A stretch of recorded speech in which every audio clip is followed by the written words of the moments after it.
Channel deep world. आज मैं आपको बताने जा रहा हूँ चैप्टर नंबर 5 साइंस का the fundamental unit of life के बारे में।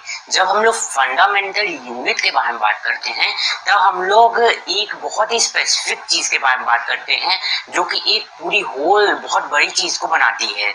एक स्पेसिफिक चीज से मेरा मतलब क्या है, आप एक बिल्डिंग का एग्जांपल ले सकते हैं। एक बिल्डिंग में हम लोग के कई सारे रूम्स होते हैं, कई सारे फ्लोर्स होते हैं। कई वो जो फ्लोर्स हैं उनमें कई सारे रूम होते हैं और जो रूम है उनमें कई सारी वॉल्स होती हैं। और वो जो वॉल्स होती हैं और जो फ्लोर और सीलिंग हर चीज किससे बनी होती है एक बिल्डिंग में, वो हम लोग का होता है फंडामेंटल यूनिट ऑफ बिल्डिंग आप बोल सकते हैं, क्योंकि हम लोग अभी बिल्डिंग की बात कर रहे हैं। तो वैसे ही बॉडी में भी एक फंडामेंटल यूनिट होता है। बिल्डिंग में जो फंडामेंटल यूनिट है वो हम लोग का ब्रिक है। ब्रिक से हम लोग के रूम्स बनते हैं, वॉल्स बनती हैं और फिर धीरे धीरे करके हम लोग जब ब्रिक्स को स्टैक करते हैं एक के ऊपर एक तो एक बिल्डिंग बनती है। वैसे ही करके हम लोग के जो फंडामेंटल यूनिट ऑफ लाइफ है वो हम लोग का है क्या, जिसके बारे में आज हम लोग जानने वाले हैं, सेल। द मोस्ट मतलब कि फंडामेंटल यूनिट ऑफ लाइफ, जो कि हम लोग का सबसे छोटा चीज होता है हम लोग की बॉडी में, जो कि लिविंग ऑर्गेनिजम्स भी होते हैं कई सारे सेल्स के रूप में, और भी कई सारी चीजें हम लोग के सेल्स फंक्शन करते हैं। अलग अलग टाइप के सेल्स अलग अलग फंक्शन कर सकते हैं और उनके बॉडी के जितने भी मॉलिक्यूल मतलब कि वो सारी चीजें हैं कैरेक्टरिस्टिक्स, वो सब चीजें अलग हो सकती हैं अलग अलग सेल में, और अपनी डिफरेंट चीजें देखी जा सकती है अलग अलग सेल्स में। और एक तरह के सेल सिमिलरली काम करते हैं, जैसे कि पर हम लोग अभी इस सेल्स के बारे में जानने वाले हैं। पर पहले हम लोग कुछ जरूरी नेम्स या फिर बहुत ही जरूरी लोगों के बारे में जानने वाले हैं, जो कि हम लोग के आपके चैप्टर में हैं और जो कि पूछे भी जा सकते हैं क्वेश्चन के रूप में एग्जाम में। ये सारे हैं ये कुछ यहाँ पे सम इम्पोर्टेंट नेम्स। अब यहाँ पे क्या है, पहले है हम लोग के रॉबर्ट हुक। रॉबर्ट हुक के बारे में आपने 8th क्लास में ही पढ़ा होगा, आपके ऐसे ही बायोलॉजी के चैप्टर में। वो रॉबर्ट हुक हम लोग के कौन थे? रॉबर्ट हुक में हम लोग ने उन्होंने 1665 में उन्होंने डिस्कवरी ऑफ द सेल की थी। और कौन से सेल को उन्होंने देखा था? कॉर्क के सेल का उन्होंने डिस्कवरी की थी। पर कॉर्क के सेल्स जो थे वो लिविंग नहीं थे। उन्होंने जो सेल देखे वो लिविंग नहीं थे, वो डेड सेल थे। तो रॉबर्ट हुक ने डिस्कवरी तो की सेल्स की 1665 में, पर वो लिविंग सेल्स की डिस्कवरी उन्होंने नहीं की। तब आता है हम लोग का सेकेंड नाम, ल्यूवेनहॉक। ल्यूवेनहॉक भी हम लोग के बहुत अच्छे बायोलॉजिस्ट थे, जिन्होंने हम लोग की लिविंग सेल्स की discoverer of living cells in pond water, उन्होंने पॉन्ड वाटर में लिविंग सेल्स की डिस्कवरी की थी। और कब? उन्होंने 1674 में की थी। उन्होंने 1674 में ये लिविंग सेल्स की डिस्कवरी की थी और वहीं पे रॉबर्ट हुक ने पहली बार सेल को देखा था 1665 में। तो आपको ये क्वेश्चन आ सकता है, आप कंफ्यूज भी हो सकते हैं दोनों में, रॉबर्ट हुक और ल्यूवेनहॉक में। ये बात आपको जाननी होगी, डेड सेल्स और जो कॉर्क के सेल की डिस्कवरी पहली बार जो जिसने सेल देखा था वो रॉबर्ट हुक थे, और लिविंग सेल जिसने पहली बार देखा था वो ल्यूवेनहॉक थे। अब हम लोग का थर्ड नेम क्या आता है? वो आता है हम लोग का रॉबर्ट ब्राउन। रॉबर्ट ब्राउन हम लोग के थे जिन्होंने हम लोग का प्रोटोप्लाज्म जो था वो प्रोटोप्लाज्म हम लोग के पुरकिंजे ने किया था। रॉबर्ट ब्राउन ने हम लोग ने किया था न्यूक्लियस। जो न्यूक्लियस होता है वो रॉबर्ट ब्राउन ने डिस्कवर किया था। कब? 1831 में। मतलब कि पहली बार सेल की डिस्कवरी हुई थी 1665 में, और फिर हम लोग के रॉबर्ट ब्राउन 1831 में उन्होंने न्यूक्लियस की डिस्कवरी की थी। आपको न्यूक्लियस और सेल मेम्ब्रेन और जो भी साइटोप्लाज्म और जितनी भी सेल ऑर्गेनेलीज हैं उनके बारे में भी आज मैं आपको चैप्टर के बारे में बताने वाला हूँ चैप्टर में। और आप कुछ चीज़ों के बारे में पहले ही जानते होंगे, जैसे आप न्यूक्लियस के बारे में पहले ही जानते होंगे, वो सबसे मेन पार्ट होता है एक सेल का।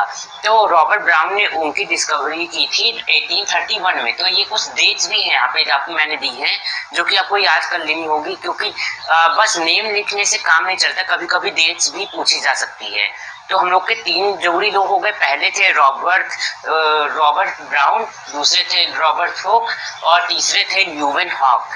तो ये 3 लोग हो गए। अब हम लोग के 4th है पुरकिंजे। पुरकिंजे ने हम लोग की थी coin the term protoplasm. Protoplasm जो होता है वो हम लोग ने वो कॉइन किया था, जो टर्म था प्रोटोप्लाज्म, जो शब्द है ये, वो उन्होंने पहली बार यूज किया था, इस्तेमाल में लाया था, और जो उन्होंने ये शब्द यूज किया वो आज तक वो यूज हुआ जा रहा है बायोलॉजी के क्षेत्र में।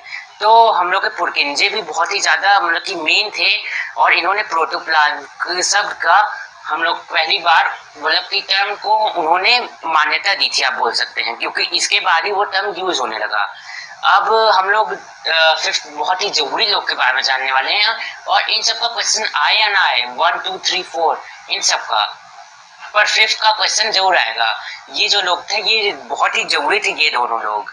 और ये जैसे मैंने आपको एक चीज बहुत कंफ्यूजन हो गया होगा कि ये प्रोटोप्लाज्म क्या होता है। प्रोटोप्लाज्म आप बोल सकते हैं कि आपने पढ़ा भी हो सकता है या फिर नहीं भी, पर इस चैप्टर में आगे मैं आपको बताऊंगा, अभी नहीं, अभी मैं जब आपको बाकी सेल्स के फंक्शंस के बारे में बताने वाला हूँ उसमें मैं आपको प्रोटोप्लाज्म के भी बारे में बताऊंगा।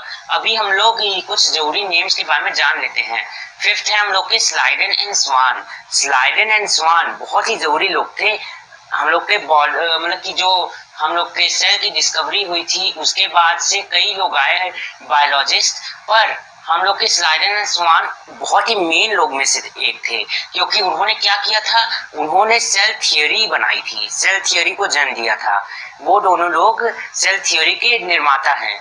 सेल थियोरी एक बहुत ही जरूरी थियोरी है जो जिसमें वो सेल के बहुत ही जरूरी चीजों के बारे में जानकारी दी गई है। और इसमें अगर आप बहुत और स्पेसिफिक जाएं तो ये वैसे पूछा जा सकता है या नहीं भी जा सकता है, ये बहुत स्पेसिफिक है। पर जो स्लाइडन थे उन्होंने हम लोग की कौन सी थियोरी के बारे में लिखा था, प्लांट्स की। स्लाइडन जो थे हम लोग के वो प्लांट्स की सेल थियोरी लिखे थे, और जो स्वान थे वो हम लोग के एनिमल्स की सेल थियोरी लिखे थे, क्योंकि बायोलॉजी में दो चीज आती है ना, हम लोग के प्लांट्स भी आते हैं एनिमल्स भी आते हैं। तो स्लाइडन ने किया था प्लांट्स की एनिमल थियोरी का एक्सटेंशन, और जो स्वान थे उन्होंने एक्सटेंशन किया था एनिमल्स की सेल थियोरी का। तो ये दोनों भी बहुत ही जरूरी लोग हैं और इनके बारे में जरूर आ सकता है। स्लाइडन ने 1838 में दिया था ये प्लांट्स के बारे में, और स्वान ने 1839 में। तो ये डेट्स भी आपको बहुत जरूरी हो सकती है। ऐसे तो मैं इनके बारे में थोड़ा ज्यादा स्पेसिफिक चला गया कि किसने प्लांट्स और एनिमल्स के लिए दिया था। बस अब ये ध्यान रखिए कि इन दोनों ने सेल थियोरी को बनाया था। अब एक्सटेंड किया था किसने, इन दोनों ने तो बस पहले बनाया था, अब इसको एक्सटेंड किसने किया था, जो थे रुडोल्फ वर्चाव। जो रुडोल्फ वर्चाव थे उन्होंने सेल थियोरी को एक्सपैंड किया था।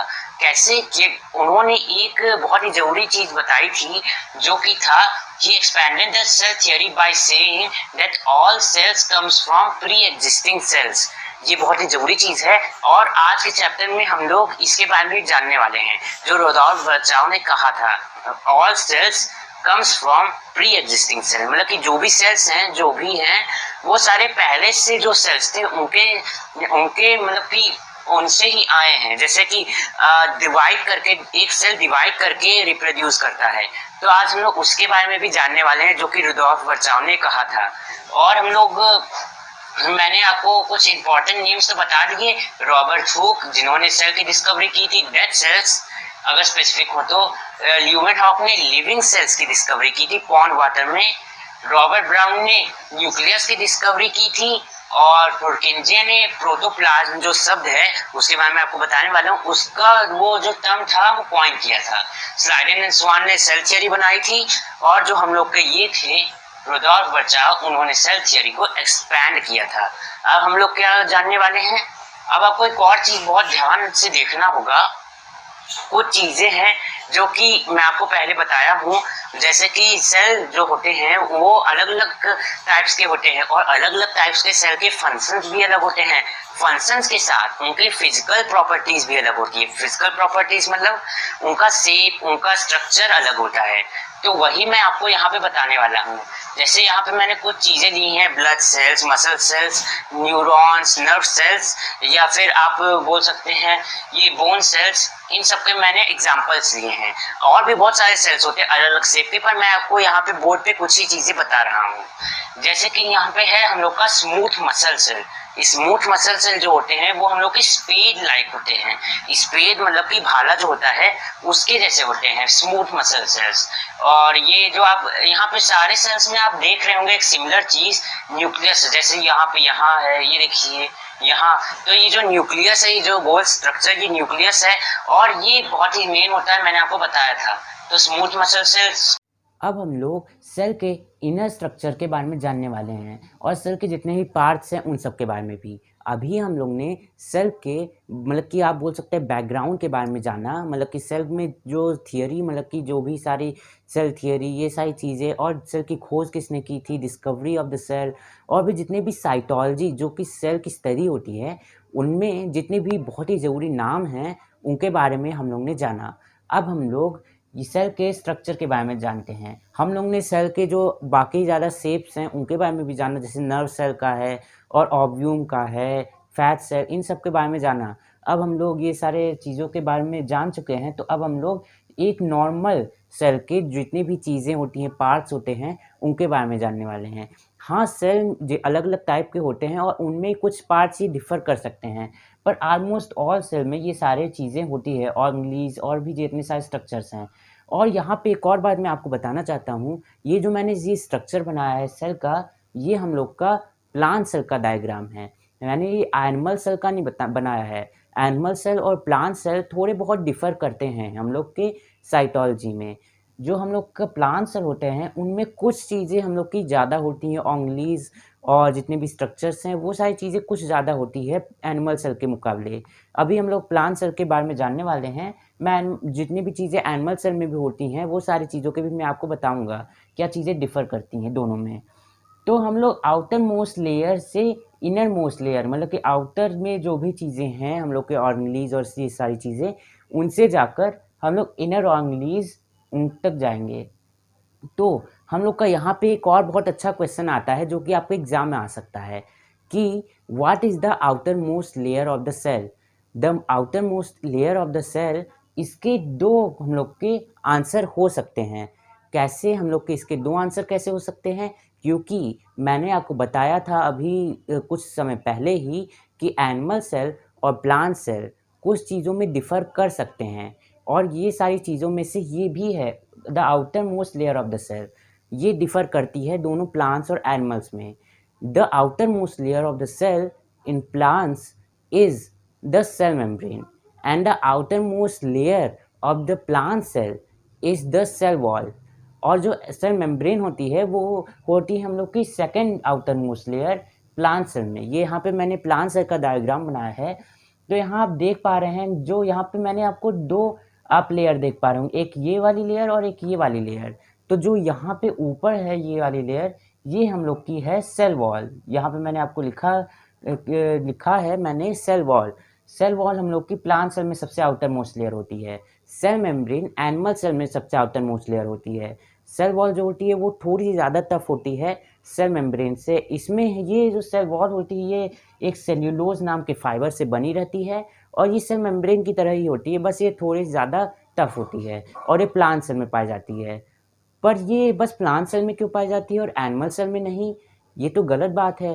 पर असलियत में क्योंकि ये सेल वॉल बस प्लांट सेल में इसीलिए पाई जाती है क्योंकि प्लांट सेल जो है, मतलब कि जो प्लांट्स है वो कहीं मूव नहीं कर सकते और उनके में हमेशा डिजास्टर, कैलेमिटीज़ और भी जितने सारे उन पे जितने भी संकट आते हैं उन सबसे वो लड़ नहीं सकते, मतलब कि वो कहीं भी मूव नहीं हो सकते या अटैक नहीं कर सकते, डिफेंड नहीं कर सकते अपने आप को। तो प्लांट्स सेल में उन वो जिन जो गॉड हैं उन्होंने उनको गिफ्ट दिया है सेल वॉल के रूप में।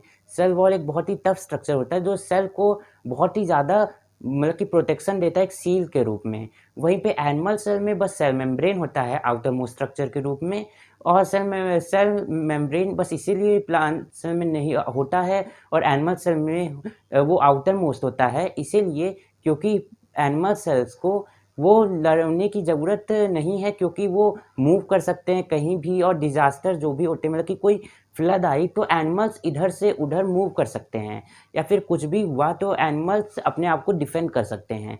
तो हम लोग के एनिमल सेल उतने ज़्यादा टफ नहीं होते हैं प्लांट सेल के मुकाबले। जो सेल वॉल होती है वो हम लोग की सेल्यूलोज से बनती है, ये मैंने आपको बताया। अब हम लोग सेल मेम्ब्रेन के ऊपर चलते हैं। सेल मेम्ब्रेन में अभी हम लोग को बहुत सारी चीज़ें देखनी है। सेल मेम्ब्रेन एक बहुत ही ज़रूरी स्ट्रक्चर होता है एक सेल का, दोनों प्लांट और एनिमल में। सेल मेम्ब्रेन हाँ, प्लांट्स में तो सेकंड मोस्ट होती है, एनिमल्स में फर्स्ट मोस्ट आउटर मोस्ट होती है, पर ये प्लांट सेल में होती है, मतलब कि जो प्लांट सेल होते हैं उनमें दोनों की कवरिंग होती है, सेल मेम्ब्रेन की भी और सेल वॉल में, सेल वॉल की भी। तो सेल मेम्ब्रेन दोनों में पाई जाती है और ये बहुत ही ज़्यादा ज़रूरी रूप निभाती है। इससे 4 चीज़ें हम लोग की होती है, 4-5 चीज़ें सेल मेम्ब्रेन से होती है और ये सारी चीज़ें इसी वजह से होती है क्योंकि जो हम लोग की सेल मेम्ब्रेन है वो एक सेमी परमिएबल मेम्ब्रेन है। सेमी परमिएबल मेम्ब्रेन का मतलब कि कोई भी चीज़ सेल मेम्ब्रेन से अंदर आ सकती है या फिर बाहर आ सकती है, पर कुछ चीज़ें वो सेल मेम्ब्रेन अलाउ नहीं करता बाहर या अंदर आने में। तो ये कुछ रूल्स हैं सेल मेम्ब्रेन के कि वो अंदर आ सकती हैं जो बाहर आउटर इन्वायरमेंट में चीज़ें हैं या फिर बाहर जा सकती हैं इनर इन्वायरमेंट में चीज़ें। तो वो सारे कुछ रूल्स हैं सेल मेम्ब्रेन के, वो सारे कॉन्सेंट्रेशन बाहर के इन्वायरमेंट और अंदर के इन्वायरमेंट में डिपेंड करते हैं। तो हम लोग की कुछ चीज़ों के बारे में अभी हम लोग जानने वाले हैं सेल मेम्ब्रेन की। वो हैं हम लोग की ये सारी 4 चीज़ें, प्लाज्मोलिसिस, एंडोसाइटोसिस, ऑस्मोसिस और डिफ्यूज़न। ये कुछ चीज़ें हैं जो कि अभी हम लोग जानने वाले हैं। पहले हम लोग बात करते हैं एंडोसाइटोसिस की। एंडोसाइटोसिस जैसे कि अगर एग्ज़ाम्पल लें, जब हम लोग फूड को खाते हैं, तो हम लोग की ये जो प्रोसेस है हम लोग की फूड को हम लोग के बॉडी के अंदर मतलब लाने की, वो हम लोग की एंडोसाइटोसिस बोल सकते हैं। Engulfing of the food in the plant cell और एनिमल सेल, मतलब कि कोई भी सेल में इंगल्फिंग ऑफ द फूड होती है, तब उस प्रोसेस को हम लोग एंडोसाइटोसिस बोलते हैं। मतलब कि फूड को अंदर लेना हम लोग का एंडोसाइटोसिस होता है। एंडोसाइटोसिस से भी एक और चीज़ होती है उल्टी, जो कि होती है एक्सोसाइटोसिस। एक्सोसाइटोसिस आपके चैप्टर में नहीं दी गई है, पर मैं आपको एक थोड़ी सी मतलब कि और इन्फॉर्मेशन दे रहा हूँ, क्योंकि एंडोसाइटोसिस होती है बाहर के इन्वायरमेंट में से अंडर एनवायरनमेंट में फूड ट्रांसफ़र करना, मतलब कि फूड को लेना। वहीं पे एक्सर्शन की प्रोसेस में एक्सोसाइटोसिस होती है। तो उसमें यही होता है, जैसे ये बाहर से अंदर फूड आता है एंडोसाइटोसिस में, वहीं पे अंदर से जो वेस्ट मटेरियल होता है वो बाहर आता है, जो कि सेल को और नो लॉन्गर नीड होता है। जैसे हम लोग भी एक्सक्रेशन की प्रोसेस करते हैं, वैसे ही यहाँ पे भी एक्सोसाइटोसिस के रूप में एक्सक्रेशन होता है। अब हम लोग सेकंड चीज़ पे चलते हैं, ऑस्मोसिस। ऑस्मोसिस जो है वो एक तरह का डिफ्यूज़न है। डिफ्यूज़न जो है हम लोग का, यहाँ पे मैंने एक और चीज़ लिखी है डिफ्यूज़न। डिफ्यूज़न में हम लोग के हायर कॉन्सेंट्रेशन से लोअर कॉन्सेंट्रेशन या लोअर कॉन्सेंट्रेशन से हायर कॉन्सेंट्रेशन में 2 लिक्विड या फिर कोई 2 मैटर जाते हैं, तो उस प्रोसेस को हम लोग डिफ्यूज़न बोलते हैं। ऑस्मोसिस में डिफ्यूज़न 3 टाइप का होता है। वो होता है हाइपरटोनिक, आइसोटोनिक और हाइपोटोनिक, आइसोटोनिक और हाइपरटोनिक सॉल्यूशंस में। ये 3 तरह के सॉल्यूशन होते हैं। जैसे अगर आपने मेरी सेकंड चैप्टर की वीडियो देखी होगी, तो आपको पता होगा कि मैं क्या बात कर रहा हूँ। क्योंकि सेकंड चैप्टर मैंने आपको बताया था 3 सॉल्यूशंस के बारे में, डाइल्यूट सॉल्यूशन और हम लोग का कॉन्सन्ट्रेटेड सॉल्यूशन और सैचुरेटेड सॉल्यूशन। डाइल्यूट सॉल्यूशन वो सॉल्यूशन होता है जिसमें कोई भी और सॉल्यूट मिला नहीं रहता सॉल्वेंट में, मतलब कि एक प्योर टाइप का सॉल्यूशन होता है। और हम लोग के जो कॉन्सन्ट्रेटेड सॉल्यूशन होते हैं उसमें सॉल्यूट और सॉल्वेंट दोनों मिले रहते हैं, और वो अनइवन मात्रा में भी हो सकते हैं, इवन मात्रा में भी हो सकते हैं। वहीं पे सैचुरेटेड सॉल्यूशन में एक सॉल्यूशन की लिमिट होती है, एक अमाउंट में सॉल्यूट मतलब कि अपने इंटरमॉलिक्यूलर स्पेस में लाने की। तो जब वो स्पेस हम लोग की फुल हो जाती है और नो मोर सॉल्यूट हम लोग सॉल्वेंट में मतलब कि मिला सकते हैं, उस हम लोग को सिचुएशन को हम लोग सैचुरेटेड सॉल्यूशन बोलते हैं। उस सॉल्यूशन को हम लोग सैचुरेटेड सॉल्यूशन बोलते हैं। और हम लोग की जो एंडोसाइटोसिस है, ऑस्मोसिस, डिफ्यूजन, प्लाज्मोलिसिस, ये सब भी इस पे डिपेंड करता है। ये जो हम लोग के 3 टाइप के सॉल्यूशंस है। कैसे? जो हम लोग के डाइल्यूट सॉल्यूशन है, वो हम लोग के हाइपोटोनिक सॉल्यूशन की तरह है। हाइपोटोनिक सॉल्यूशन में सॉल्वेंट ज़्यादा मात्रा में होता है सॉल्यूट से, मतलब कि जो सॉल्यूट है वो ज़्यादा नहीं मिला रहता है। जो हम लोग का मेन जो मटेरियल है, मीन्स जो वाटर है हम लोग का, वो एक हाइपोटोनिक सॉल्यूशन आप बोल सकते हैं एग्जाम्पल। क्योंकि वाटर में कोई भी सॉल्यूट नहीं मिला हुआ है, तो एक हाइपोटोनिक सॉल्यूशन हुआ, एक प्योर थिंग, एक डाइल्यूट सॉल्यूशन। वहीं पे हम लोग का आइसोटोनिक सॉल्यूशन, आइसोटोनिक सोल्यूशन में हम लोग का सॉल्यूट और सॉल्वेंट इवन मात्रा में होता है, मतलब कि वहाँ पे दोनों चीज़ें एकदम इक्वल प्रोपोर्शन में होती है। वहीं पे हाइपरटोनिक सोल्यूशन में आप जान गए होंगे, जो सॉल्यूट होता है वो सॉल्वेंट से ज़्यादा होता है।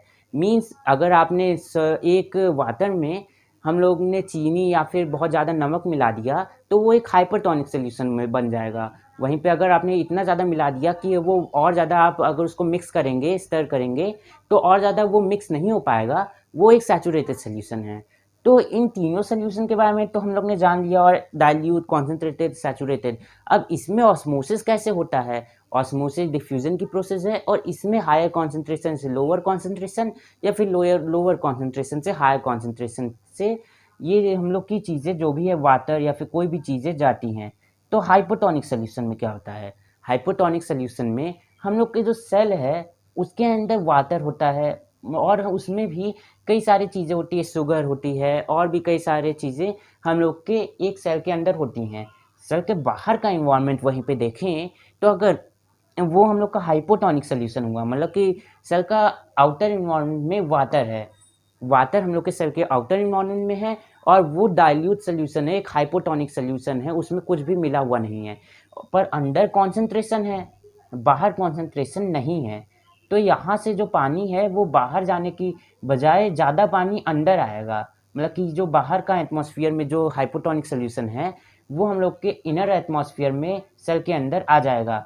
और कुछ प्रोसेस में ये जो हाइपोटोनिक सोल्यूशन में जो ऑस्मोसिस होती है वो भी दो प्रकार की होती है। उसमें एनिमल सेल में और प्लांट सेल में ये भी डिफ़र करती है। कैसे? मैंने आपको अभी बताया था, सेल वॉल हम लोग की प्लांट सेल में नहीं होती है, पर जो आउटर मोस्ट जो कवरिंग होती है प्लांट सेल में वो हम लोग की सेल वॉल होती है, और सेल मेम्ब्रेन सेकेंड मोस्ट। और वहीं पे हम लोग की जो प्लांट सेल हैं उनके मुकाबले एनिमल सेल में बस सेल मेम्ब्रेन ही होती है। तो जो वीक है, जो कि एनिमल सेल है, तो एनिमल सेल अगर वीक है क्योंकि वो फट जाता है, मतलब कि बर्स्ट हो जाता है, most of the time swell हो जाता है जो प्लांट्स या फिर एनिमल सेल है।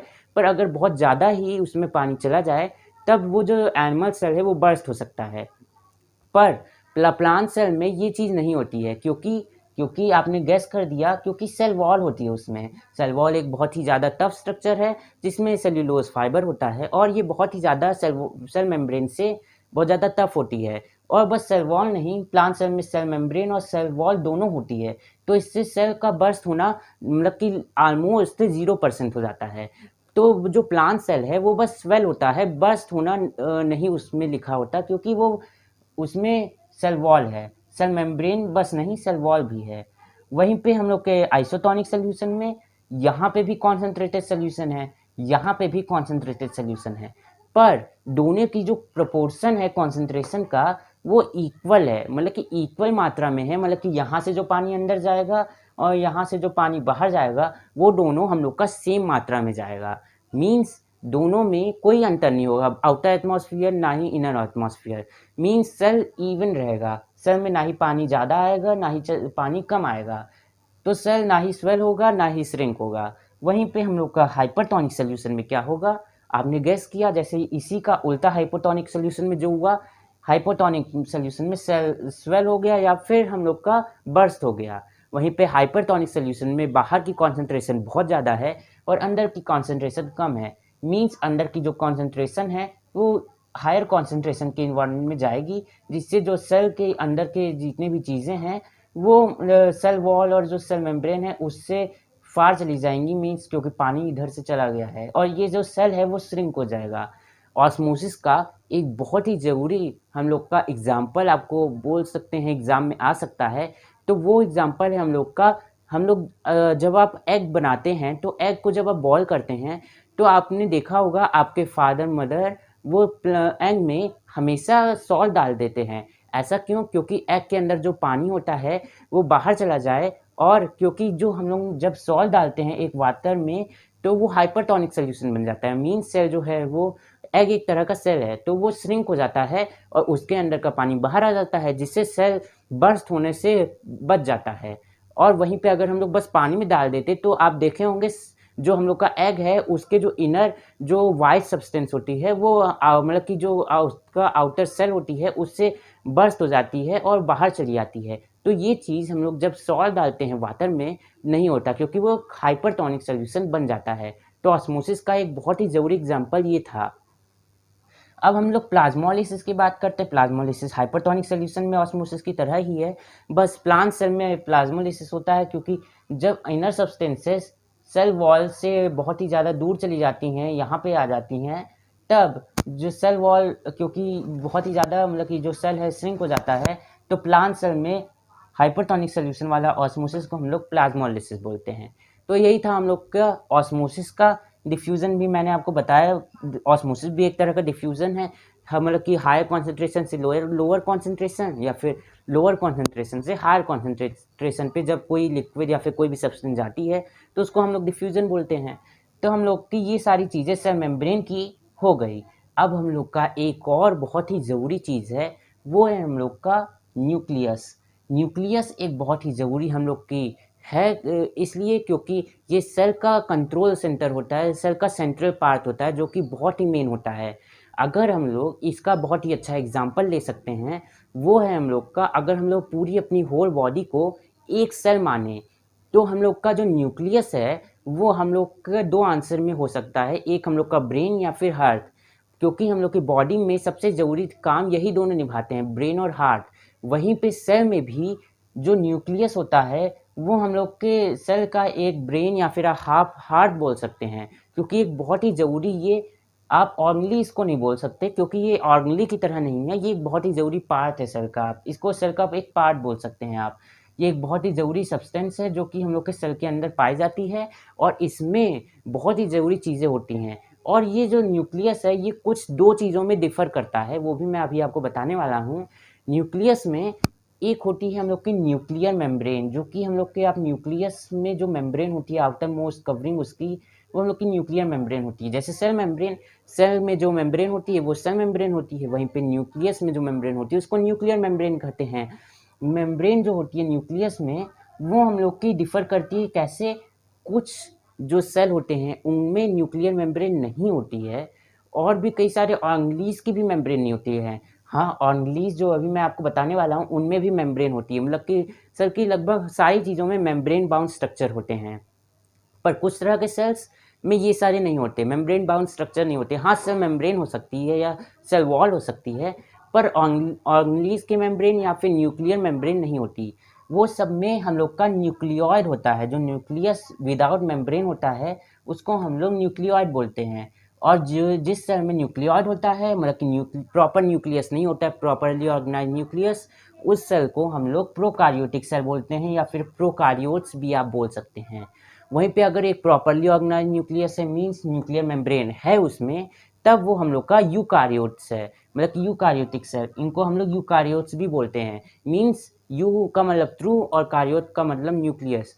यूकार्योट ट्रू न्यूक्लियस, मतलब कि प्रॉपरली ऑर्गेनाइज न्यूक्लियस को हम लोग यूकार्योटिक सेल बोलते हैं, और जो अच्छे से ऑर्गेनाइज नहीं है न्यूक्लियस, उनका हम लोग प्रोकार्योटिक सेल बोलते हैं।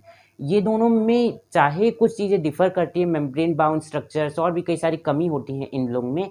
जैसे जो हम लोग के जो सेल्स होते हैं इनमें, पर एक चीज़ होती है, जो न्यूक्लियस हैं उनमें, चाहे वो प्रोकार्योटिक सेल हों या फिर यूकार्योटिक सेल हों, उनमें एक चीज़, कुछ चीज़ें बहुत ज़रूरी होती हैं और वो दोनों में पाई जाती हैं। वो है हम लोग की क्रोमैटिन। क्रोमैटिन जो होता है वो सेल डिवीज़न की प्रोसेस में हम लोग के क्रोमोसोम बन जाते हैं। क्रोमोसोम शब्द आपको बहुत ही फ़ैमिलियर लग रहा होगा, क्योंकि ये एक बहुत ही ज़रूरी चीज़ है जो कि हम लोग के अंदर होती है, और ये हम लोग के जीन्स में भी होती हैं। जो हम लोग के क्रोमोसोम्स हैं उनके अंदर हम लोग का होता है डीऑक्सीरिबो न्यूक्लिक एसिड। जो डीऑक्सीरिबो न्यूक्लिक एसिड है, मैंने इसको फुल फॉर्म में इसलिए पढ़ा क्योंकि आपको कुछ चीज़ों का फुल फॉर्म भी आना चाहिए। इसका शॉर्ट फॉर्म है डीएनए। डीएनए भी आपको बहुत फैमिलियर लग रहा होगा। डीएनए के अंदर होता है हम लोग की जीन्स। तो ये सारी चीज़ें क्या हैं? ये सारी चीज़ें जो क्रोमैटिन होता है, पहली बात, न्यूक्लियस जो है हम लोग का एक बहुत ही ज़रूरी सब्सटेंस है जो कि हम लोग के सेल डिवीज़न में बहुत ही ज़रूरी रोल निभाता है। और क्रोमैटिन जो होता है सेल डिवीज़न की प्रोसेस में, जो अभी मैं आपको बताने वाला हूँ सेल डिवीज़न, उसकी प्रोसेस में ये क्रोमैटिन से क्रोमोसोम्स में बन जाता है, रॉड लाइक स्ट्रक्चर्स। वहीं पे क्रोमैटिन में थ्रेड लाइक स्ट्रक्चर्स होते हैं।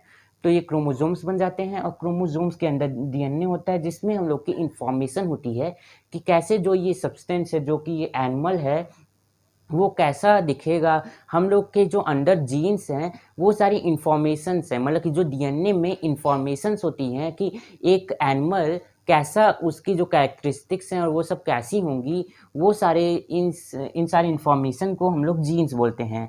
और जीन्स हम लोग के ऑफस्प्रिंग, एक पेरेंट एनिमल से एक ऑफस्प्रिंग एनिमल में मतलब कि ट्रांसफ़र हो सकती हैं, मतलब कि सेम जीन्स हो सकती हैं। इसीलिए मोस्ट ऑफ द टाइम हम लोग ऐसे बोलते हैं कि ये जीन्स उनके फादर से ही मिली है, क्योंकि जो जीन्स होती हैं वो पास होती रहती है। और ये एक बहुत अच्छा एग्जाम्पल है हम लोग की, जो आप अभी मैंने आपको बताया था, जो रोडोल्फ वर्चाउ थे, उन्होंने सेल थ्योरी को एक्सपैंड किया था यह करके कि जो भी सेल होते हैं वो पुराने सेल से आते हैं, मतलब कि जो भी न्यू सेल्स हैं वो एक प्री एग्जिस्टिंग सेल से आते हैं। तो वहीं पे जीन्स भी हैं जो प्री एग्जिस्टिंग सेल से न्यू जो सेल्स हैं उनमें आती हैं। तो ये हम लोग का न्यूक्लियस की चीज़ हो गई, क्योंकि न्यूक्लियस इतना बहुत ज़रूरी, और ऑर्गेनली आप नहीं बोल सकते पर एक बहुत ही ज़रूरी स्ट्रक्चर है। तो आप बोल सकते हैं न्यूक्लियस सेल का सबसे मेन चीज़ है। और एक और चीज़ मैं आपको बताने वाला हूँ। अभी मैंने आपको ये बताया था कि पुरकिंजे जो थे उन्होंने प्रोटोप्लाज्म शब्द कॉइन किया था। इसका मतलब क्या है? प्रोटोप्लाज्म शब्द का मतलब क्या है? प्रोटोप्लाज्म जो शब्द है वो हम लोग के 3 चीज़ों से मिला होता है, साइटोप्लाज्म, न्यूक्लियस और हम लोग की सेल मेम्ब्रेन। क्योंकि ये तीनों चीज़ें सारे सेल्स में पाई जाती हैं, तो हम लोग इनको मिला के ग्रुप में इनको हम लोग प्रोटोप्लाज्म बोलते हैं। साइटोप्लाज्म के बारे में बात करें, क्योंकि अभी मैंने आपको साइटोप्लाज्म का नाम लिया है, तो चलिए साइटोप्लाज्म की तरफ ही चलते हैं। तो साइटोप्लाज्म हम लोग का होता क्या है? साइटोप्लाज्म आप एक जेली लाइक स्ट्रक्चर बोल सकते हैं, जो कि हम लोग के सेल में मोस्ट ऑफ द टाइम ये पूरा सेल कवर करता है। इसके ऊपर ही जितनी भी सेल की ऑर्गेनेल्स हैं, न्यूक्लियस है और भी कई सारी चीज़ें इसमें ही पाई जाती हैं। और जितनी भी ये सारी ऑर्गेनेल्स है, ये सारी ऑर्गेनेल्स हम लोग की साइटोप्लाज्मिक ऑर्गेनेल है, क्योंकि साइटोप्लाज्म के ऊपर ही पाई जाती हैं, क्योंकि साइटोप्लाज्म पूरे सेल में होता है और एक जेली लाइक स्ट्रक्चर होता है, वाटर की तरह ही, बस थोड़ा सा अलग। अब हम लोग साइटोप्लाज्मिक ऑर्गेनेल्स के बारे में जानते हैं, जो कि एक बहुत ही ज़रूरी चीज़ है हम लोग की सेल में। और अगर मैं आपको एग्जांपल के तौर में बताऊं, अगर आपको नहीं समझ आया कि ऑर्गेनेल्स क्या होती हैं, तो अगर हम लोग फिर से सेल जो है हम लोग का, अगर हम लोग होल बॉडी को एक सेल माने, तो हम लोग का न्यूक्लियस जो होगा वो हम लोग का ब्रेन या फिर हार्ट होगा। पर हम लोग की जो ऑर्गेनेल्स होगी वो सारी हम लोग की हो सकती हैं हम लोग के ऑर्गन्स, लिवर, लंग्स और भी जितनी सारी भी चीज़ें हैं, हम लोग की स्टमक, इंटेस्टाइन्स, ये सारी चीज़ें हम लोग की ऑर्गेनेल्स है। वहीं इसीलिए हम लोग इनको ऑर्गन्स बोलते हैं, और ये सारी ऑर्गेनेल्स है और ये सारी हैं साइटोप्लाज्म के अंदर, इसीलिए साइटोप्लाज्मिक ऑर्गेनेल्स है। अब हम लोग कुछ ज़रूरी ऑर्गेनेल्स के बारे में जानने वाले हैं, जैसे कि हम लोग में होती जो भी ऑर्गन्स होते हैं वो सारे अलग अलग चीज़ें करते हैं।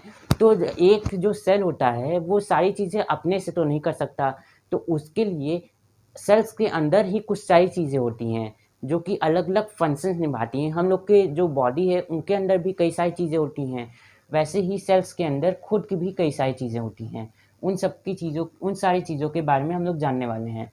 पहले हम लोग शुरू करते हैं एंडोप्लाज्मिक रेटिकुलम से। एंडोप्लाज्मिक रेटिकुलम हम लोग का होता क्या है? ये एक बहुत ही ज़रूरी चीज़ है जो कि हम लोग की सेल में पाई जाती है, और ये दो तरह की होती हैं। पहली होती है रफ एंडोप्लाज्मिक रेटिकुलम और दूसरी होती है स्मूथ एंडोप्लाज्मिक रेटिकुलम। ये दोनों में क्या डिफरेंस है? जो स्मूथ एंडोप्लाज्मिक रेटिकुलम होती हैं वो स्मूथ दिखती हैं माइक्रोस्कोप के अंदर, और ये चेन लाइक, मतलब कि एक साथ जुड़ी नहीं रहती हैं, ये मतलब कि स्कैटर्ड रहती हैं। और ये जो होती हैं स्मूथ एंडोप्लाज्मिक रेटिकुलम, ये फैट मॉलिक्यूल्स, प्रोटीन्स और लिपिड्स बनाती हैं। ये जो प्रोटीन्स, लिपिड्स, ये सारे जब सेल मेम्ब्रेन को रिपेयर करते हैं, मतलब कि ये जो प्रोटीन्स आपको पता है और लिपिड्स भी आपको पता होगा, क्योंकि लिपिड्स जो होती हैं वो हम लोग के सेल मेम्ब्रेन में पाई जाती है, तो ये स्मूथ एंडोप्लाज्मिक रेटिकुलम बनाते हैं।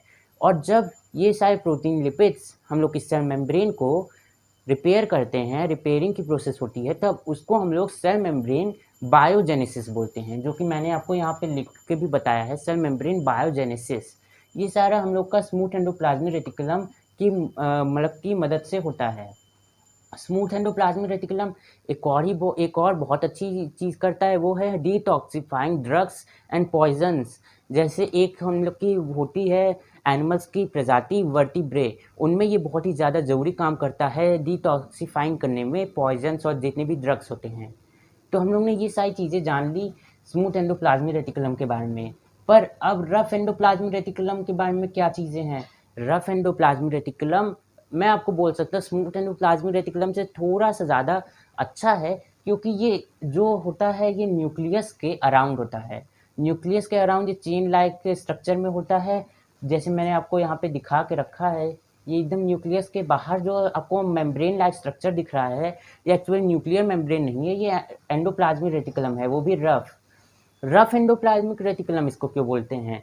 स्मूथ एंडोप्लाज्मिक रेटिकुलम माइक्रोस्कोप के अंदर स्मूथ दिखता है, और जो रफ एंडोप्लाज्मिक रेटिकुलम है वो हम लोग का रफ दिखता है। क्यों? क्योंकि रफ एंडोप्लाज्मिक रेटिकुलम में हम लोग की एक बहुत ही ज़रूरी चीज़ पाई जाती है, जो कि हम लोग के राइबोसोम्स जो होते हैं वो हम लोग के एंडोप्लाज्मिक रेटिकुलम बनाता है, और राइबोसोम्स के साथ ही लाइसोसोम्स भी ये बनाता है।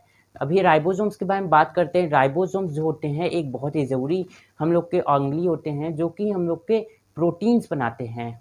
तो मतलब कि दोनों आप बोल सकते हैं स्मूथ एंडोप्लाज्मिक रेटिकुलम और रफ एंडोप्लाज्मिक रेटिकुलम प्रोटीन बनाने में काम करता है, और हम लोग की ये ट्रांसपोर्टिंग सिस्टम का भी काम आप बोल सकते हैं, क्योंकि ये यहाँ से ये सारे ribosomes, lysosomes, fat, proteins, lipids ये सारी ट्रांसफ़र करता है अलग-अलग जगहों में, तभी तो ये सेल मेम्ब्रेन बायोजेनेसिस होता है ये प्रोसेस, और भी कई सारी चीज़ें हैं। तो रफ एंडोप्लाज्मिक रेटिकुलम के बारे में जान लिए। लाइसोसोम्स के बारे में भी अभी हम लोग जानते हैं, पर अभी हम लोग एक और चीज़ के बारे में जानते हैं, जो कि एक सेकंड चीज़ है जो कि लाइसोसोम्स ही बनाती हैं। वो है हम लोग की गोल्गी एपरेटस। गोल्गी बॉडी भी कई लोग इसको बोलते हैं, और बस गोल्गी भी इसको कई लोग बोलते हैं। जो गोल्गी एपरेटस है वो एक बहुत ही ज़रूरी मतलब कि बहुत ही बड़े बायोलॉजिस्ट आप बोल सकते हैं, उन्होंने बनाया था मतलब कि डिस्कवर किया था। वो थे कैमिलो गोल्गी। उन्होंने ये गोल्गी एपरेटस डिस्कवर किया था, तभी इसका नाम गोल्गी पड़ा। तब अब हम लोग इसके बारे में क्या जान सकते हैं? जो गोल्गी एपरेटस होता है ये most of the time endoplasmic reticulum के पास में होता है। ये जो आपको सैक लाइक स्ट्रक्चर दिख रहा होगा, ये सारे हम लोग के हैं गोल्गी एपरेटस। ये ऑलमोस्ट पैरेलल होते हैं एक दूसरे से, और ये इन सारे स्टैक्स में होते हैं जिनको हम लोग सिस्टम्स बोलते हैं। और ये हम लोग की एक बहुत ही ज़रूरी चीज़ होती हैं, क्योंकि ये एक वेयर हाउस का काम करती हैं। वेयर हाउस का मतलब मेरे हिसाब से वेयर हाउस का मतलब ये है कि यहाँ से जितनी भी चीज़ें होती हैं वो सब गोल्गी एपरेटस तक आती हैं, और यहाँ पे ये रुकती हैं, और ये वेसिकल्स या फिर सैक्स में बन के मतलब कि प्रोटेक्शन मेम्ब्रेन बाउंड स्ट्रक्चर बना के गोल्गी एपरेटस इसको वापस से भेज देता है जहाँ इसको भेजना है। मीन गोल्गी एपरेटस एक वेयर हाउस का काम करता है, जहाँ से चीज़ें बाकी जगह से आती हैं और यहाँ से ट्रांसफ़र होती हैं, और ये एंडोप्लाज्मिक रेटिकुलम के पास होता है। तो एंडोप्लाज्मिक रेटिकुलम से जितनी भी राइबोसोम्स और जितनी भी चीज़ें होती हैं वो सारी चीज़ें यहाँ पे आती हैं, और यहाँ से होके ये दूसरी जगह जाती हैं। एक और चीज़ मैं आपको बताने वाला हूँ वो है लाइसोसोम्स। लाइसोसोम्स बस एंडोप्लाज्मिक रेटिकुलम में नहीं पाए जाते हैं, बनते हैं। बस वो एंडोप्लाज्मिक रेटिकुलम में नहीं बनते, बस वो दोनों में बनते हैं। एंडोप्लाज्मिक रेटिकुलम और गोल्गी एपरेटस दोनों में लाइसोसोम्स बनते हैं। और लाइसोसोम्स क्या होते हैं? लाइसोसोम्स राइबोसोम्स की तरह आपको दोनों फ़ैमिलियर लग रहे होंगे, पर दोनों का काम अलग-अलग है। राइबोसोम्स हम लोग के प्रोटीन्स बनाते हैं, और जो लाइसोसोम्स होते हैं वो उनके अंदर खुद डाइजेस्टिव एंजाइम्स होते हैं, मतलब कि जितने भी फूड्स आते हैं और भी इतनी सारी चीज़ें जो कि डाइजेस्ट करना है हम लोग के सेल को, वो सारी चीज़ें वो सारे काम हम लोग के लाइसोसोम्स कर लेते हैं। लाइसोसोम्स हम लोग के स्फेरिकल लाइक स्ट्रक्चर होते हैं, जो कि मैं आप यहाँ पे स्मॉल सर्कल्स देख रहे हैं, ये मैं लाइसोसोम्स आपको बना के दिखाया हूँ। यहाँ पे लाइसोसोम्स बहुत ही ज़रूरी होते हैं सेल में, क्योंकि ये डाइजेस्टिव सिस्टम का काम करते हैं, क्योंकि इसमें डाइजेस्टिव एंजाइम्स होते हैं, तो ये कभी-कभी बहुत खतरनाक भी हो सकते हैं। मोस्ट ऑफ द टाइम आप बोल सकते हैं ये सेल को बेनिफिशियल होते हैं, पर कभी-कभी जब सेल डैमेज हो जाता है या फिर ये जो होते हैं हम लोग के लाइसोसोम्स ये बर्स्ट हो जाते हैं, तब इसके अंदर मैंने आपको बताया डाइजेस्टिव एंजाइम्स होते हैं, और डाइजेस्टिव एंजाइम्स कोई भी चीज़ें अपने से मतलब कि वो आइडेंटिफ़ाई नहीं कर सकते कि क्या चीज़ें उनको डाइजेस्ट करना है या नहीं। तो ये जब बर्स्ट हो जाते हैं और डाइजेस्टिव एंजाइम्स यहाँ से निकल जाते हैं हम लोग के साइटोप्लाज्म में, तब ये पूरे सेल को ही डाइजेस्ट करना शुरू कर देते हैं। तब हम लोग के जो लाइसोसोम्स होते हैं, यहाँ पे इस जो चीज़ होती है जब बर्स्ट हो जाते हैं और ये पूरे सेल को डाइजेस्ट कर देते हैं, इसी वजह से इनको हम लोग सुसाइड बैग्स भी बोलते हैं लाइसोसोम्स को। तो ये बहुत ही बेनिफिशियल भी होते हैं या फिर खतरनाक भी हो सकते हैं। लाइसोसोम्स गोल्गी एपरेटस और एंडोप्लाज्मिक रेटिकुलम दोनों में पाए जाते हैं। गोल्गी एपरेटस हम लोग का एक वेयर हाउस का काम करता है जहाँ से चीज़ें आती हैं और फिर यहाँ से पैकेज होके जाती हैं। और ये जो होते हैं एंडोप्लाज्मिक रेटिकुलम, ये कई सारी चीज़ें बनाते हैं, जैसे राइबोसोम जो कि प्रोटीन बनाते हैं, लाइसोसोम्स जो कि डाइजेस्टिव एंजाइम्स इनमें होते हैं, स्मूथ एंडोप्लाज्मिक रेटिकुलम जो होता है फैट, प्रोटीन और लिपिड्स बनाता है और इनसे हम लोग की सेल मेम्ब्रेन बायोजेनेसिस होती है। और तो मैंने आपको इन पाँचों चीज़ों के बारे में बता दिया वापस से, गोल्गी एपरेटस, लाइसोसोम्स, राइबोसोम्स और एंडोप्लाज्मिक रेटिकुलम दोनों स्मूथ और रफ।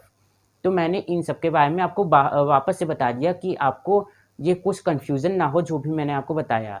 अब हम लोग आगे जितने भी ऑर्गेनेलीज़ हैं उनके बारे में हम लोग बात करते हैं। अभी भी कुछ मेन ऑर्गेनेलीज़ अभी भी बची हैं। ये सारी ऑर्गेनेलीज़ मेन नहीं थी उतनी जितनी अभी मैं आपको बताने वाला हूँ। अब हम लोग की बहुत ही मेन ऑर्गेनेली आती है जो कि है हम लोग की माइटोकॉन्ड्रिया। माइटोकॉन्ड्रिया एक बहुत ही मेन ऑर्गेनेली है। इसका शेप जो होता है, इसका जो स्ट्रक्चर होता है, ये एक सॉसेज की तरह होता है। यहाँ जैसे मैंने आपको यहाँ पे बताया है, यहाँ पे बना के ये सॉसेज लाइक होता है। सॉसेज जैसे आप कभी खाए होंगे उस शेप का होता है। तो माइटोकॉन्ड्रिया करता क्या है? माइटोकॉन्ड्रिया एक बहुत ही ज़रूरी हम लोग की चीज़ ये निकालता है, एक बहुत ही ज़रूरी सब्सटेंस जिसको हम लोग बोलते हैं एडेनोसाइन ट्राइफॉस्फेट। एडेनोसाइन ट्राइफॉस्फेट हम लोग का एक केमिकल सब्सटेंस है जो कि हम लोग की सेल की मतलब कि आप बोल सकते हैं सेल की पावर करेंसी है, जिससे सेल में जितनी भी चीज़ें होती हैं वो सारी इससे ही होती हैं। मीन्स ये पावर देता है सेल को, माइटोकॉन्ड्रिया पावर हाउस, इसीलिए हम लोग माइटोकॉन्ड्रिया को पावर हाउस बोलते हैं। Mitochondria is the power house of the cell. ये भी आप लिख सकते हैं अपने एग्जाम में अगर माइटोकॉन्ड्रिया की डेफिनेशन आपको बतानी हो तो। अब हम लोग के एडेनोसाइन ट्राइफॉस्फेट एक पावर हाउस, एक पावर करेंसी होते हैं जिससे जितनी भी चीज़ें होती हैं ये सारी पावर जिससे पहुंचाती हैं एडेनोसाइन ट्राइफॉस्फेट की मदद से। तो माइटोकॉन्ड्रिया इस चीज़ को बनाता है जिससे सारी चीज़ों को पावर मिलती है। इसलिए माइटोकॉन्ड्रिया एक बहुत ही ज़रूरी हम लोग की सेल ऑर्गेनी होती है। अभी हम लोग इसके बारे में कुछ ज़्यादा डिटेल में नहीं जानने वाले हैं क्योंकि अभी मैं आपको बेसिक चीज़ें ही बता रहा हूँ जो कि आपके बुक्स में लिखी हैं, जितनी आपके एग्ज़ाम में आ सकती हैं। तो मैं आपको कुछ ज़्यादा इन्फॉर्मेशन मतलब कि डिटेल में नहीं दे रहा हूँ या फिर बहुत ही ज़्यादा एडवांस लेवल नहीं दे रहा हूँ, अभी बेसिक है ये। तो अब हम लोग ने ये सारे ऑर्गेनेलीज़ के बारे में जान लिया। अब हम लोग के कुछ और ऑर्गेनेली बची हैं जो कि मतलब कि कुछ ही अब बची हैं, वो है हम लोग के प्लास्टिड्स। प्लास्टिड्स जो होते हैं वो 2 तरह के होते हैं, मतलब कि 2 तरह के अभी जो हम लोग के बुक में है वो हैं। मैं आपको और भी बता सकता हूँ पर अब वो बहुत ही एडवांस लेवल का हो जाएगा क्योंकि अभी हम लोग के बुक में बस 2 ही तरह के दिए हैं और बाकी अभी आपके चैप्टर में मतलब कि आपके कोर्स में नहीं है। तो आपको मैं बाद में कभी बता सकता हूँ। अभी हम लोग के जो आपके बुक में है प्लास्टिड 2 तरह के दिए हैं। वो है हम लोग के क्रोमोप्लास्ट और लूकोप्लास्ट।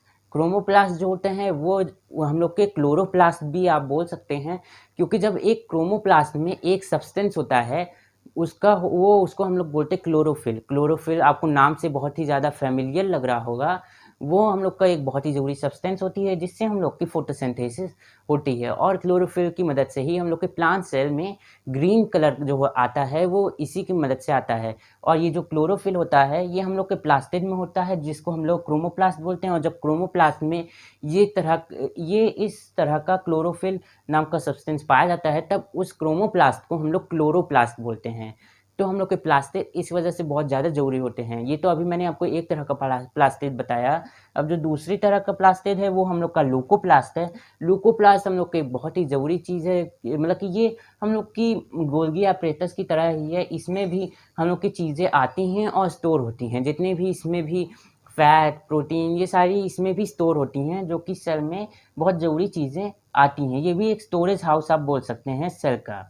अब एक और स्टोरेज हाउस हम लोग के सेल का होता है वो है हम लोग का वैक्यूल वैक्यूल जो आपको इतनी बड़ी सब्सटेंस यहाँ पे दिख रही होगी, वो हम लोग का वैक्यूल है। वैक्यूल दो मतलब कि डिफ़र कर सकता है दो तरह से। वो है हम लोग का एनिमल सेल और प्लांट सेल में, अगेन क्योंकि एनिमल सेल और प्लांट सेल में कई सारी चीज़ें डिफ़र करती हैं, और इसमें ये है कि प्लांट सेल में वैक्यूल बहुत ही बड़ा होता है, कभी-कभी 50 से 90% स्पेस ले लेता है। मैंने आपको यहाँ पे सारी अंग्रेज़ी दिखानी थी, तो मैंने यहाँ पे 50% स्पेस वैक्यूल को दी है, क्योंकि ये सच में वैक्यूल बहुत ज़्यादा स्पेस खाता है। पर ये एकदम मतलब कि बहुत ही बेकार नहीं रहता। एनिमल सेल में ये नहीं होता है ऑलमोस्ट, क्योंकि बहुत छोटा होता है ये। पर ये प्लांट सेल में एकदम बेकार नहीं होता। इसमें एक सेल सैप नाम का सब्सटेंस भी पाया जाता है, जो कि मतलब कि साइटोप्लाज्म की तरह ही लिक्विड टाइप का होता है, और ये इसमें बहुत सारी अच्छी-अच्छी चीज़ें, ये भी एक स्टोरेज हाउस का काम करता है।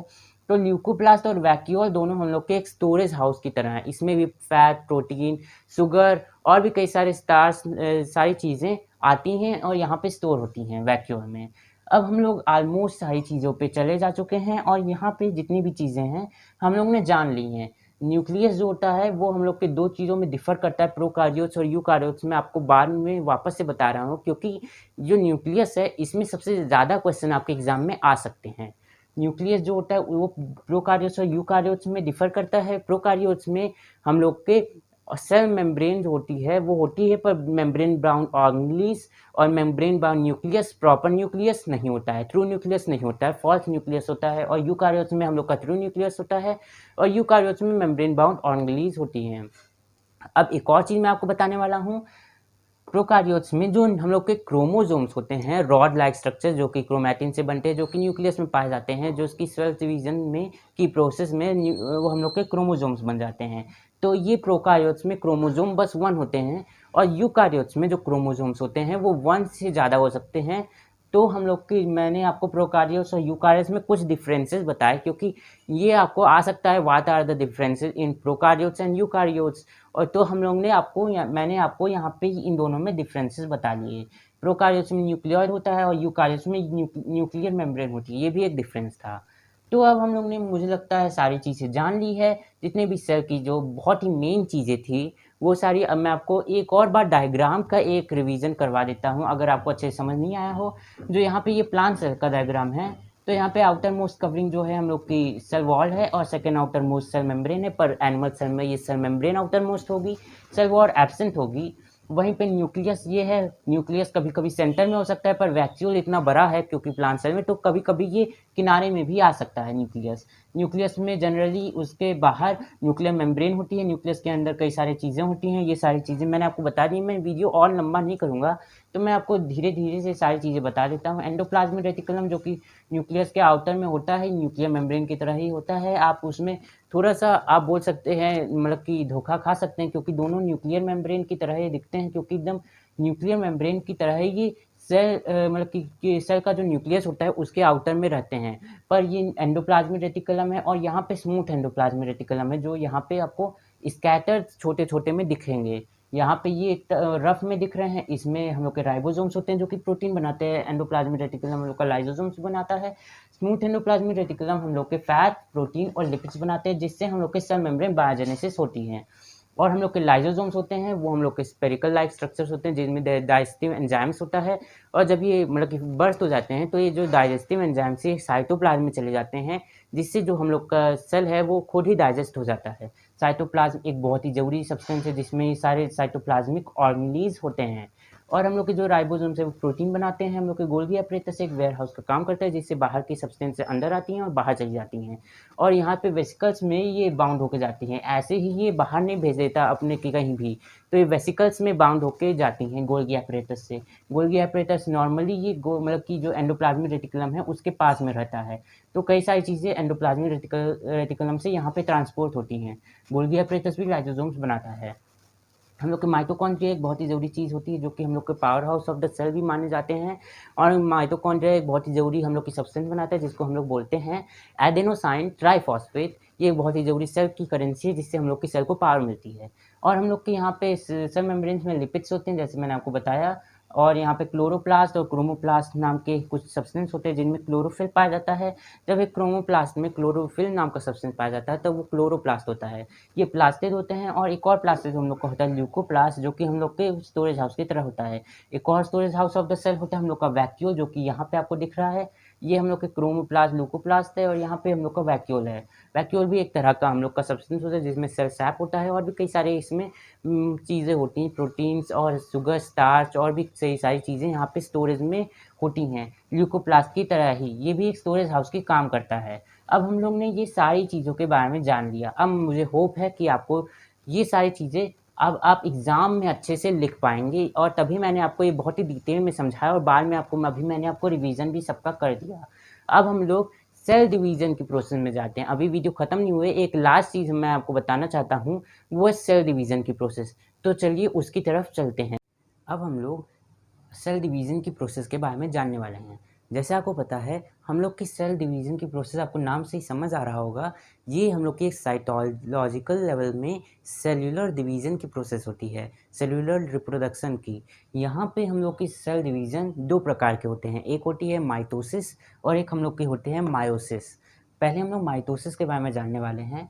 इसमें जैसे मैंने आपको यहाँ पे बताया था पहले कि न्यूक्लियस में हम लोग के सेल डिवीज़न की प्रोसेस बहुत ज़रूरी रोल निभाता है हम लोग का न्यूक्लियस, क्योंकि उसमें क्रोमैटिन नाम का सब्सटेंस होता है जो कि एक रॉड लाइक स्ट्रक्चर में कन्वर्ट हो जाता है, जिसको हम लोग बोलते हैं क्रोमोसोम्स। क्रोमोसोम्स हम लोग के यही रॉड लाइक स्ट्रक्चर्स हैं जो मैंने अभी आपको बताया। मैंने कुछ अलग अलग टाइप से कलर किया है जिससे आपको अच्छे से समझ आए। यहाँ पे मैंने 2 वाइट इधर और मैंने 2 रेड क्रोमोसोम्स बनाए हैं। तो यहाँ पे एक सेल में मैंने आपको एग्जांपल के तौर पे 4 क्रोमोसोम्स बनाए हैं, 2 रेड और 2 वाइट। तो ये जो माइटोसिस की प्रोसेस में हम लोग की जो सेल है वो 2 इक्वल पार्ट्स में डिवाइड हो जाता है, मतलब कि ये डिवाइड हो जाता है 2 इक्वल पार्ट्स में। और ये कैसे? इसमें जो क्रोमोसोम्स होते हैं वो आप बोल सकते हैं मतलब कि 2 क्रोमोसोम्स इस सेल में और 2 क्रोमोसोम इस सेल में डिवाइड हो जाते हैं। पर ये ऐसे पूरे क्रोमोसोम्स नहीं रहते, ये क्रोमोसोम्स भी डिवाइड हो जाते हैं। मतलब कि रेड क्रोमोसोम ये अपने में ही डिवाइड हो गया। एक एक जैसे क्रोमोसोम्स जो हैं वो आप देख रहे हैं, एक रॉड और ये रॉड दोनों कंबाइंड है। वहीं पे यहाँ पे ब्रेक डाउन हो जाते हैं ये दोनों, और यहाँ पे ये जो वाइट वाला ये भी। तो ये 2 सेल बन गए। यहाँ पे ये दोनों, ये जो रेड वाला क्रोमोसोम है ये 2 भाग में डिवाइड हो गया और ये वाइट वाला भी ऐसे हो गया, और ये जो सेल है पूरा ये 2 पार्ट्स में डिवाइड हो गया माइटोसिस की प्रोसेस में। और हम लोग के मायोसिस में सेल ऐसे ही होता है, बस इसमें एक फर्दर स्टेप होता है और ये 4 टाइम्स डिवाइड होता है।